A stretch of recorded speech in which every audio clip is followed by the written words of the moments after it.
Hello party, क्या हाल चाल। तो स्वागत है हमारे स्पोर्ट्स के सेकंड लेक्चर में। तो आज हम बेसिकली दो छोटे मोटे टॉपिक है उसे कवर करने वाले हैं। तो मेरा नाम है रिक्ता। तो चलिए शुरू करते हैं। तो इसमें जो पहला टॉपिक है ना, वो है हमारा सेंटर ऑफ ग्रेविटी। ठीक है। अगर सेंटर ऑफ ग्रेविटी आप मेरे भाषा में जानना चाहो तो बॉडी का वो ऐसा पॉइंट जहाँ पे वो बैलेंस हो जाए। ठीक है। जैसे मान लो मार्कर है, मैं इसे यहाँ कहीं, हाँ, बैलेंस कर दिया, तो ये जो पॉइंट है ना, यही है सेंटर ऑफ ग्रेविटी। सिंपल। अब आप, अगर मैं इतना ही बता के सेंटर ऑफ ग्रेविटी का टॉपिक स्किप कर देता हूँ तो आप कमेंट बॉक्स में आग लगा दोगे। तो समझते हैं प्रैक्टिकल की हो गया था। ठीक है। मान लो मैंने यहाँ एक स्केल लिया। ठीक है। मैंने यहाँ कहीं अपना फिंगर प्लेस कर दिया। ठीक है। अब अपने ग्रेविटेशन फोर्स के बारे में पढ़ा होगा कि भाई अट्रैक्टिव फोर्स होता है, अर्थ अपने पास उसको अट्रैक्ट करता है हर एक ऑब्जेक्ट को। तो यहाँ पे भी वो चीज़ लगेगा, इस तरफ से इधर, इस तरफ से इधर, इस तरफ से इधर, इस तरफ से इधर। आपको ये दिख रहा हो कि इधर का भाई जो पोर्शन है वो ज़्यादा है, मतलब जो ये एंटी क्लॉकवाइज करवाएगा ना मोमेंट ऑफ फोर्स का, जो नेट एंटी क्लॉकवाइज का मोमेंट ऑफ फोर्स है, उसका क्लॉकवाइज मोमेंट ऑफ फोर्स से ज़्यादा है। मतलब ये इस तरफ कोलैप्स कर जाएगा, बैलेंस तो नहीं होगा। अगर आपको मोमेंट ऑफ फोर्स के बारे में नॉलेज नहीं है तो आप लेके आइए, वरना आपको समझ नहीं आएगा। ठीक है। अब उसी तरह मैं यहाँ से अपना फिंगर को हटा के यहाँ कहीं प्लेस कर देता हूँ, तो फिर आपको देख रहे कि हाँ ये वाला ज़्यादा हो जाएगा और ये कम हो जाएगा, तो फिर इस तरफ कोलैप्स हो जाएगा।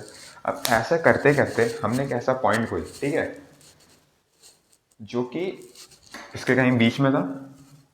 हमने देखा कि जो कि कहीं इसके बीच में था। मैंने यहाँ अपना फिंगर प्लेस किया, तो यहाँ जो लग रहा है और यहाँ जो लग रहा है, ये असल में क्या हुआ, जो क्लॉकवाइज डायरेक्शन था और एंटी क्लॉकवाइज डायरेक्शन था ना, वो असल में सेम हो गया जो मोमेंट ऑफ फोर्स था। ठीक है। मैं यहाँ पॉजिटिव नेगेटिव इसलिए लग रहा हूँ कि वो फिर लंबा लिखना पड़ जाएगा। ठीक है।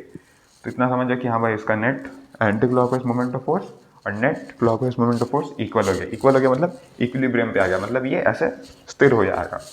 ठीक है। तो ये जो पॉइंट मिला ना हम लोग को, यही है सेंटर ऑफ ग्रेविटी। सिंपल। अब आपको इस पर एक और टॉपिक, एक और चीज़ समझना पड़ेगा कि हम लोग इसको पढ़ क्यों रहे हैं। ठीक है। जैसे मान लो आपका एक पास एक मीटर का स्केल है, मतलब 100 सेंटीमीटर। ठीक। अब इसका कहीं बीच, जैसे इसका 50 सेंटीमीटर है, तो इसका जो टोटल मास है ना, वो ना इस जगह के लाई करता है। ठीक है। कि भाई मास हर जगह डिस्ट्रीब्यूटेड है, मगर जो लाई करता है ना वो इधर आके लाई करता है। तो आपका एक न्यूमेरिकल होता है कि भाई स्केल का मास पता करो। तो भाई हम लोग यही कॉन्सेप्ट यूज़ करते हैं कि हाँ भाई इसका सेंटर ऑफ ग्रेविटी पे सारा मास एक्ट कर रहा होगा। अब इस पर एक एग्जाम्पल है तो तब जाके आपको पूरी तरह से क्लियर हो जाएगा। तो एग्जाम्पल मैं आपका बुक का ही ले रहा हूँ।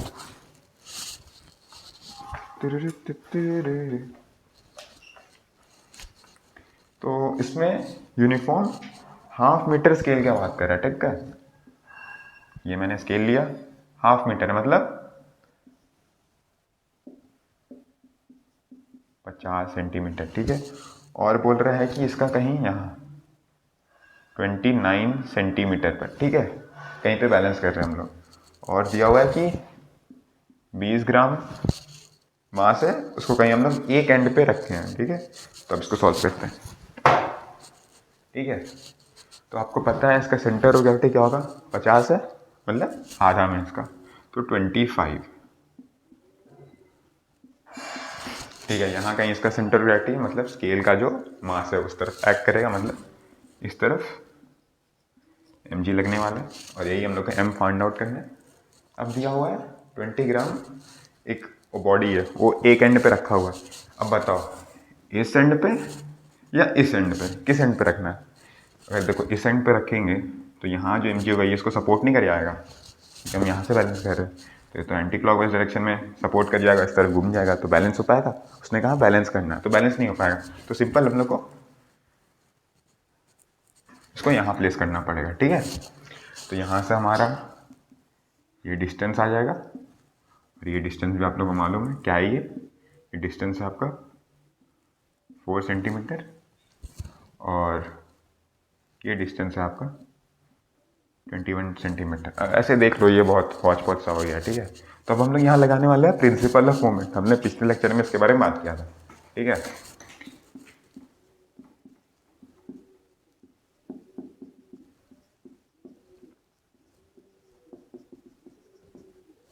तो यहाँ क्या होता है, net anticlockwise direction is equal to net clockwise moment of force. ठीक है, तो यहाँ क्या हो जाएगा, क्या पता था, फोर्स इंटू परपेंडिकुलर डिस्टेंस। तो ठीक है, यहाँ पॉजिटिव डायरेक्शन ये करा रहा है, फोर्स इंटू परपेंडिकुलर डिस्टेंस 4 है। सिंपल यहाँ पे भी है, क्या है हमारा जो, अरे यहाँ क्या था, 20 ग्राम था। ठीक है, यहाँ कर रहा है तो ये होगा 20 ग्राम इंटू 21। या तो आप इससे हो गया, फिर आप अगर x निकालो तो 20 इंटू 21 में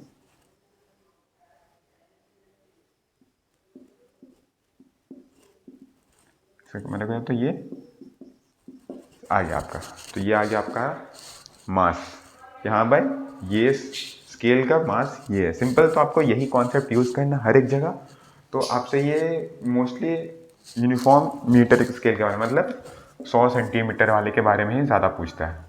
तो ये अगर ये मैंने थोड़ा अलग से एग्जांपल लिया क्योंकि यहाँ 50 सेंटीमीटर का बात हो रहा है, तो आपको यहाँ पे भी सेम कॉन्सेप्ट यूज़ करना है कि यहाँ पे इसके कहीं बीच में लाई कर रहा होगा। ठीक है, आगे बढ़ते हैं। अब एक क्वेश्चन आता है कि अब एक क्वेश्चन ऐसा आता है कि इस centre of gravity and centre of mass is same. Simply बताए तो पूरी तरह से सेम भी नहीं है, पूरी तरह से डिफरेंट भी नहीं कह सकते। ठीक, तो सेंटर ऑफ ग्रेविटी जो होता है ना, centre of gravity centre of mass, difference यही होता है कि इसका इसमें हम लोग ये बताते हैं कि जो पूरा टोटल वेट है ना कैसा डिस्ट्रीब्यूटेड, और इसका मतलब कहाँ पे वो कॉन्सेंट्रेट करे, ऐसा पॉइंट जहाँ पे उसका टोटल वेट कॉन्सेंट्रेट हो रहा है। सेम यहाँ पे हम लोग मास का बात कर रहे होंगे। ठीक है, कि यहाँ पे इसका मास डिस्ट्रीब्यूटेड रह जाएगा, लेकिन उसका एक ऐसा पॉइंट होगा यहाँ पे उसका सारा मास एक तरह के कॉन्सेंट्रेट हो जाएगा। ठीक है, तो आपको सिंपल समझ में आ रहा है, यहाँ मास का बात हो रहा है, यहाँ वेट का बात हो रहा है। ठीक है, तो यहाँ वेट का बात हो रहा है, मतलब ये ग्रेविटेशन का खेला यहाँ पे होगा, और यहाँ ग्रेविटेशन से कोई मतलब नहीं है। ठीक है, तो मतलब ये इंडिपेंडेंट ऑफ ग्रेविटेशनल फोर्स है, ये डिपेंड रहेगा ग्रेविटेशन पे, ये चेंज कर सकता है अगर ग्रेविटेशन फोर्स चेंज हुआ तो। ठीक है, अब बात आता है कि क्या ये दोनों सेम हो सकते हैं। हाँ बिल्कुल हो सकते हैं, बिल्कुल हो सकते हैं, क्या मसला है। लेकिन उसके लिए जो इसका डिस्ट्रीब्यूशन है मास का और वेट का, दोनों अगर एक पॉइंट पे लाई कर रहे हैं तो हाँ वो ऑब्वियसली इक्वल हो सकते हैं। अब एक और टॉपिक आता है कि भाई ये सेंटर ऑफ ग्रेविटी डिपेंड कौन कौन से फैक्टर पे करता है। ठीक है, तो वो देख लेते हैं। डिपेंड पहला तो मास, हाँ भाई जैसा मास रहेगा उस हिसाब से सेंटर ऑफ ग्रेविटी वेरी करेगा। दूसरा है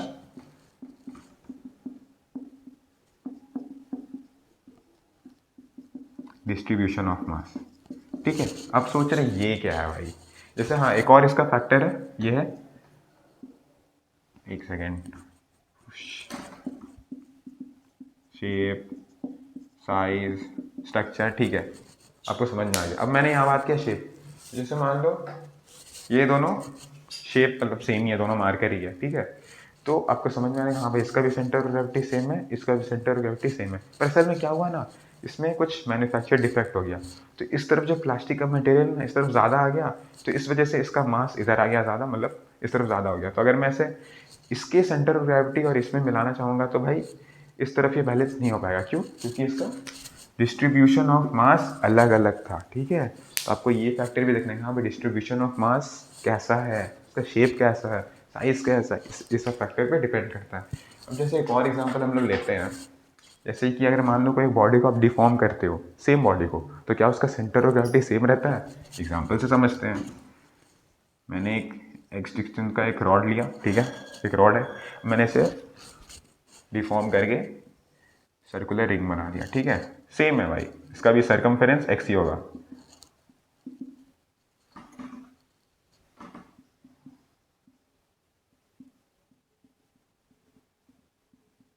मान लो हाँ सरकमफेरेंस सेम होगा, समझ जाओ। ठीक है, तो इसका सेंटर ऑफ ग्रेविटी हमने बात की, ये कहीं इसके बीच में बात लाया करेगा, पर इसका इसका ज्योमेट्रिकल सेंटर पे लाई करेगा। ठीक है, सर्कल का ज्योमेट्रिकल सेंटर पे यहाँ लाई करेगा।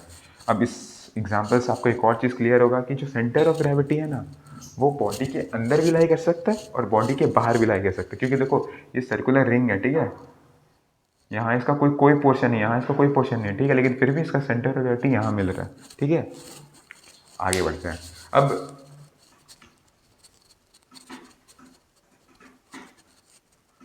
अब दो चार इंपॉर्टेंट सेंटर ऑफ ग्रेविटी, मतलब डायरेक्ट पता है इसमें क्या पूछते हैं सेंटर ऑफ ग्रेविटी, मतलब आपको बोल देंगे कि हाँ भाई रॉड का होता है सेंटर ऑफ ग्रेविटी क्या होता है, तो जो इंपॉर्टेंट शेप है ना मैंने उसका सेंटर ऑफ ग्रेविटी आपको बता देता है। ठीक है, जैसे मान लो ये एक रॉड है, तो इसका सेंटर ऑफ ग्रेविटी कहीं आएगा, मिड पॉइंट पे आएगा। ठीक है, उसी तरह सर्कुलर रिंग है, तो इसका सेंटर ऑफ ग्रेविटी कहीं इसके ज्योमेट्रिकल सेंटर पे आएगा। अब उसी तरह हम देखा जाए एक ट्राइंगल है, इसका सेंटर ऑफ ग्रेविटी, इसका जो इंटरसेक्शन ऑफ मीडियंस होंगे, जैसे ये एक मीडियन हुआ, ये एक मीडियन हुआ, ये एक मीडियन हुआ, तो यहाँ कहीं जो लाई करा नहीं, ये इसका सेंटर ऑफ ग्रेविटी। अब इसमें इंपॉर्टेंट पता है वो कौन वाला में होता है, ये कौन है, सॉलिड कौन,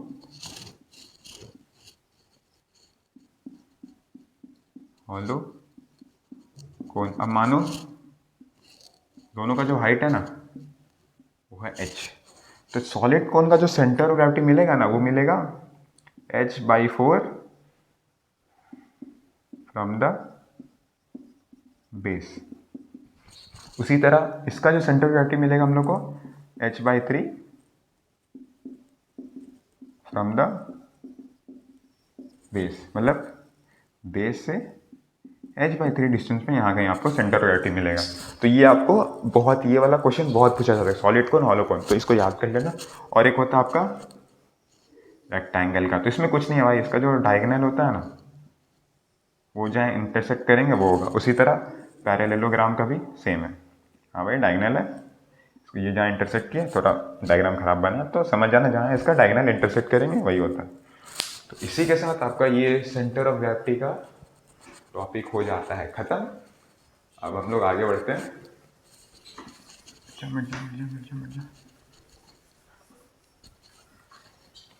हम लोग का जो नेक्स्ट टॉपिक है वो है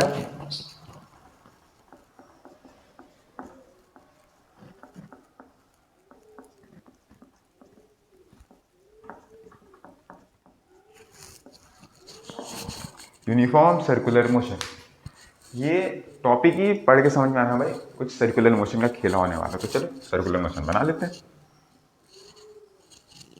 ठीक है, मान लो एक ऑब्जेक्ट है वो इस डायरेक्शन में घूम रहा है, तो इसके बाद वो यहाँ आएगा, फिर यहाँ आ जाएगा, फिर बॉडी यहाँ आ जाएगा। ठीक है, अब इसको नेम कर देते हैं ABCD, इसका डायरेक्शन ऐसे करके, ठीक है घूम रहा है ऐसे।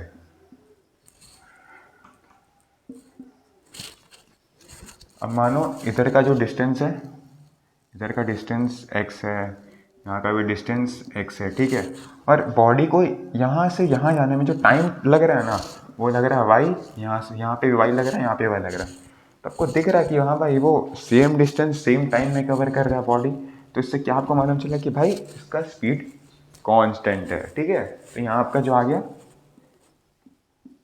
स्पीड हो गया कांस्टेंट, स्पीड चेंज नहीं हो रहा है। ठीक है, आपने ये समझ लिया।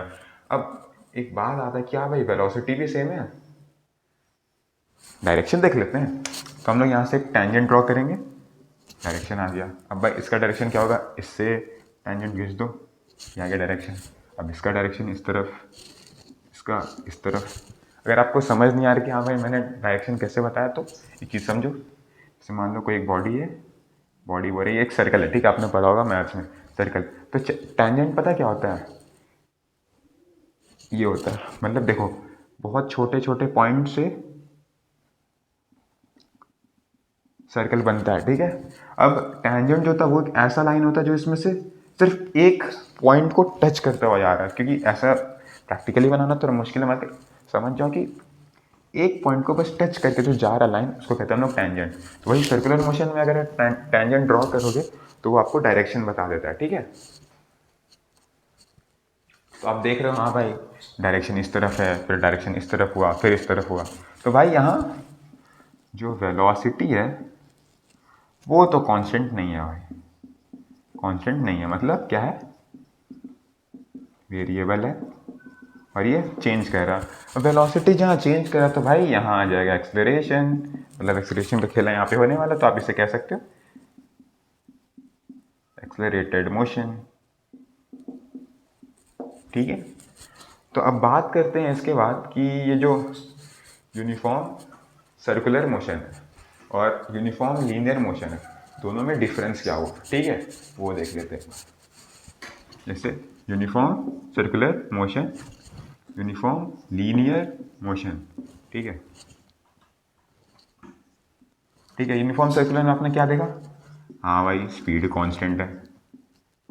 यूनिफॉर्म लीनियर मोशन, हाँ भाई इसमें भी ऑब्वियसली यूनिफॉर्म का बात किया तो स्पीड कांस्टेंट होगा, ज़रूर होगा। यहाँ क्या वेलोसिटी कांस्टेंट था, नहीं, यहाँ वेलोसिटी था वेरिएबल, चेंज हो रहा था बार बार उसको, क्योंकि उसका डायरेक्शन सेम हो रहा, चेंज हो रहा था, ठीक है। यहाँ वेलोसिटी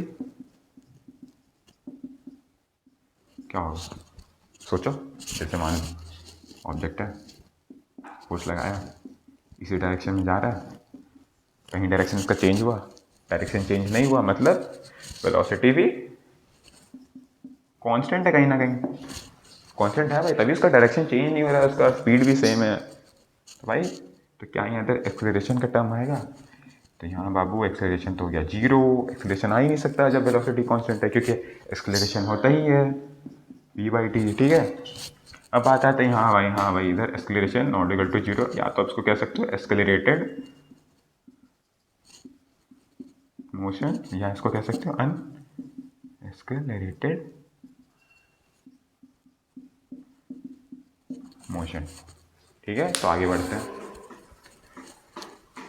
अब इसमें एक और टॉपिक आपको समझना होगा कि देखो, आपने देखा, मान लो मैंने यहाँ से स्ट्रिंग लिया, यहाँ से बॉल है, ठीक है, बॉल इस डायरेक्शन में ऐसे मूव कर रहा है, ठीक है। आपको दिख रहा है सिंपल कि हाँ भाई इसका यहाँ डायरेक्शन था, फिर यहाँ डायरेक्शन हुआ, फिर यहाँ डायरेक्शन, मतलब वेलोसिटी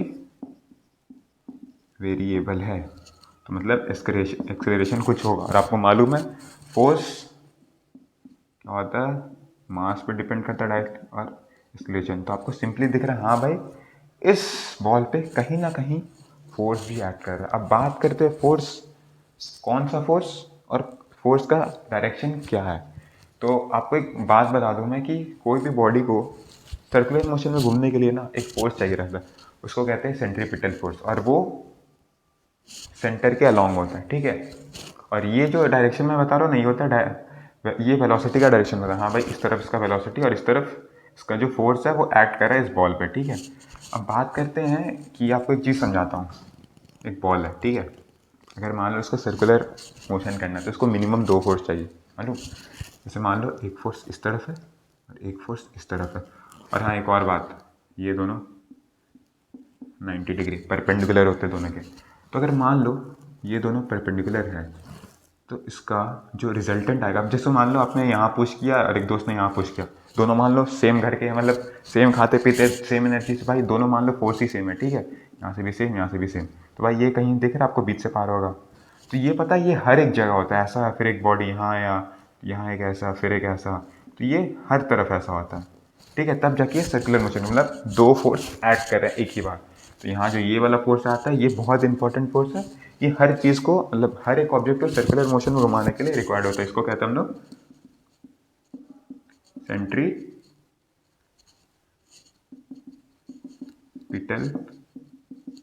फोर्स, और ये फोर्स होता है रियल, ठीक है। जैसे आप एग्जांपल ले लोगे अर्थ का, अर्थ और मून का, ठीक है, तो जो यहाँ जो अर्थ का ग्रेविटेशन है, जैसे मान लो ये हमारा मून,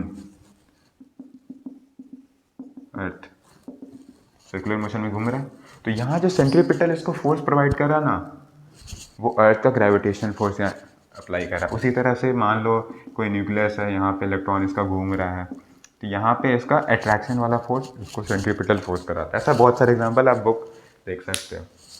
तो सेंट्रीपिटल फोर्स का एक और चीज़ आप ध्यान रखना कि भाई सेंट्रीपिटल फोर्स जो होता है वो रियल फोर्स होता है, ठीक है। क्योंकि अब हम लोग एक बात करने वाले हैं, एक और फोर्स होता है वो है सेंट्रीफ्यूगल फोर्स, ठीक है।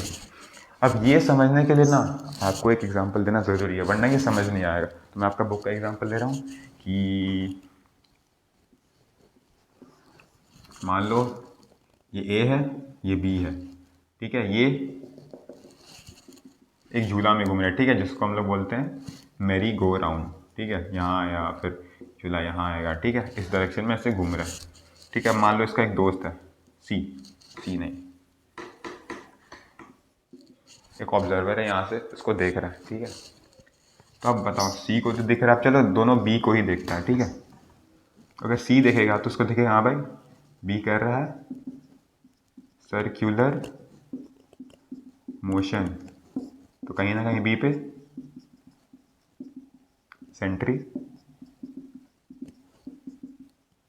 सेंट्रीपिटल फोर्स ऐड करा, तब जाके बी सर्कुलर मोशन में क्योंकि हम बताया कि भाई जब तक सेंट्रीपिटल फोर्स नहीं रहेगा वो एक्ट नहीं करेगा, मतलब सर्कुलर मोशन नहीं कर पाएगा।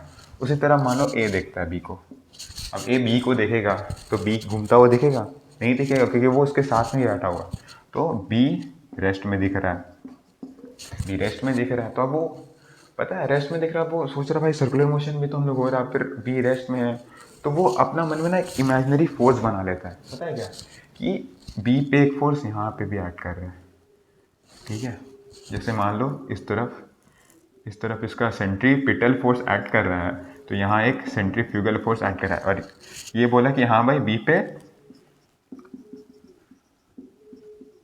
सेंट्रीफ्यूगल फोर्स ऐड कर रहा है, जिस वजह से बी रेस्ट पे, जैसे बी इस तरफ है सेंट्रीफ्यूगल फोर्स और इस तरफ है सेंट्रीपिटल फोर्स, क्या लिख दिया यार,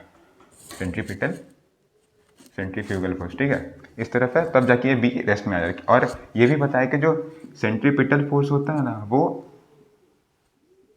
सेंट्रीफ्यूगल फोर्स के सेम होता है। मैंने माइनस इसी लगाया क्योंकि डायरेक्शन उल्टा होता है, क्योंकि इस तरफ अगर सेंट्रीपिटल फोर्स है तो इस तरफ होगा आपका डायरेक्शन सेंट्रीफ्यूगल फोर्स का, ठीक है। अब आपको एक और बात क्लिक कर रहा होगा मन में कि भाई ये बॉडी है, यहाँ पे एक फोर्स ऐड कर रहा है जिसको हम लोग सेंट्रीपिटल फोर्स कह रहे हैं, अब यहाँ भी एक फोर्स ऐड कर रहे हैं ऑपोजिट डायरेक्शन में, जिसको हम लोग कहते हैं सेंट्रीफ्यूगल फोर्स, ठीक है। अब आपको दिख रहा है भाई दोनों का मैग्नीट्यूड सेम, डायरेक्शन अलग अलग ऑपोजिट, तो आपको क्लिक करोगा भाई ये तो न्यूटन का थर्ड लॉ है, एक्शन रिएक्शन पेयर।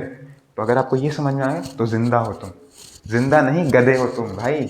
एक ऑब्जेक्ट पे कभी भी एक्शन रिएक्शन वाला पेयर एक्ट नहीं करता। जैसे मान लो एक गन है, ठीक है, मैंने गन शूट किया, ठीक, यहाँ से बुलेट निकला, इसका एक्शन वाला पार्ट ये रिएक्शन, मुझे जो बैकफायर हुआ ये रिएक्शन, ये एक्शन रिएक्शन, सेम ऑब्जेक्ट है क्या, दोनों दिख रहा है सेम ऑब्जेक्ट।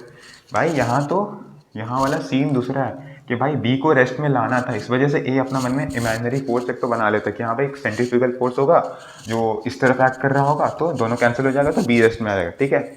ये भाई मत लगाना कि भाई एक्शन रिएक्शन पेयर न्यूटन का थर्ड लॉ, न्यूटन का थर्ड लॉ भाई दो डिफरेंट ऑब्जेक्ट रहता है तब एक्शन रिएक्शन पेयर वर्क करता है। तो भाई ये अगर लिख के आओगे तो पेपर फाड़ के फेंक देगा एग्जामिनर, मैंने ये बहुत जन को दिखा करते हो, तो भाई ये पूरी तरह से गलत है, ठीक है, सेम ऑब्जेक्ट पे कभी लाई नहीं करता। तो इसी के साथ हमारा जो फोर्स का चैप्टर है पूरी तरह से ख़त्म होता है। मैंने इसमें सारे जो भी थ्योरी पार्ट थे मैंने कवर कर लिया, और अगर आपको न्यूमेरिकल के वीडियो चाहिए तो आप मुझे कमेंट कर सकते हैं, मैं अलग से सेपरेट वीडियो बना दूंगा उसके लिए। तब तक के लिए ओके बाय।